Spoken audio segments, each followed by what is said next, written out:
سورہ شعراء آیت 57 اعوذ باللہ السمیع العلیم من الشیطان الرجیم بسم اللہ الرحمن الرحیم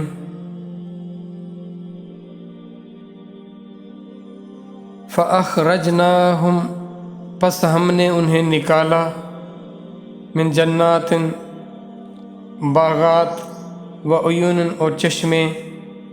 اگلی آیت دیکھیں 58 و کنوز اور خزانے و مقام اور ٹھکانے کریم عمدہ.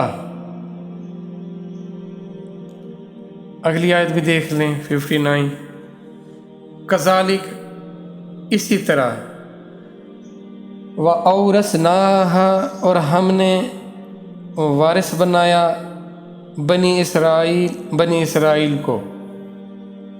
اب یہ بات کن کے حوالے سے ہو رہی ہے؟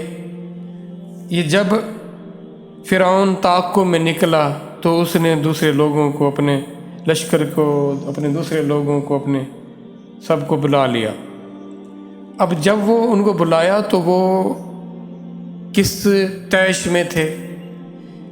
دیکھیں جب انسان تکبر میں ہوتا ہے نا، خواہشات کی دنیا جہان میں اپنے آپ کو جس نے بسایا ہوتا ہے تو وہ اپنے آپ کو بہت کچھ سمجھ رہا ہوتا ہے، اور اگر کوئی اس کو آ کر چیلنج کر دے تو اس کو بہت غصہ آتا ہے کہ اس کی کیا مجال، اس کی کیا حیثیت.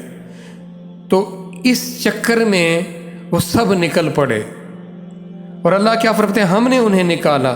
اب جس عیش اور مستی، جن آسائشوں میں تھے، جن اللہ کی نعمتوں کی فراوانیوں میں تھے، ان کے پاس باغات تھے، چشمے تھے، نہریں تھیں، بڑے کھیت تھے، سبزے تھے، لہلہاتے تھے ان کے پاس، اور ان کے خزانے ان کے پاس جمع تھے، اور ان کے بڑے عالیشان گھر تھے، عمدہ قسم کے ٹھکانے تھے. وہ ان کو چھوڑ دیا انہوں نے. وہ ان کے لیے، وہ اس اپنے دشمن کو ختم کرنے کے لیے، دیکھیں غصہ یا طیش یا حسد جو ہوتا ہے انسان کو کیسے اس جو میسر نعمتیں ہوتی ہیں ان سے کیسے ان کو محروم کرتا ہے. اب یہ ان کے ساتھ ہوا. جب انسان باطل کے راستے پر ہوتا ہے تو پھر وہ کسی چیز کی پرواہ نہیں کرتا، وہ جو میسر نعمتیں ہوتی ہیں ان کو بھی نہیں دیکھتا. اور یہی حال ہوا فرعون کے ساتھ رہنے والوں کا، فرعون کے پیروکاروں کا. تو اب ان کی دیکھیں یہ جو ملک تھا جس کو وہ چاہ رہے تھے بچانا، پروٹیکٹ کرنا، اور جن کو وہ ختم کرنا چاہ رہے تھے بنی اسرائیل کو، اللہ نے انہی کو ان کا وارث بنا دیا، کیونکہ ان کا تو خاتمہ ہو گیا. یہ تو سارے کا سارا ڈوب مرے اس سمندر کے اندر، اور جو یہ سارے ان کی جو تھیں جائیدادیں تھیں، جو ان کے گھر تھے، باغات تھے، چشمے تھے، خزانے تھے، تو الٹیمیٹلی ان کا وارث کون بنا؟ وہی جن کو یہ ختم کرنا چاہتے تھے، وہی ان کے وارث جا کر بنے. تو ملک مصر میں جب حضرت یوسف علیہ السلام کی حکومت آئی تو وہ بنی اسرائیل ہی سے ان کا تعلق تھا.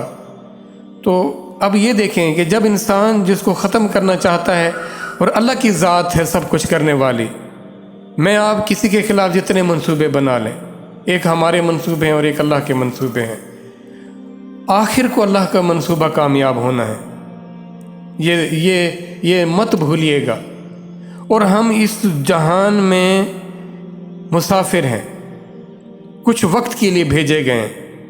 ہم نے بھی یہ سارا گھر، یہ ساری جائیدادیں، یہ سارے رشتے جن کو ہم نے اتنا عزیز سمجھا ہوا ہے، ایک دن ہم بھی چھوڑ کر چلے جائیں گے، اور پھر کوئی اور وارث بنا بیٹھا ہوگا. آج جن سے ہم نفرت کرتے ہیں، ہو سکتا ہے ہمارے ان چیزوں کے وارث وہی بنے بیٹھے.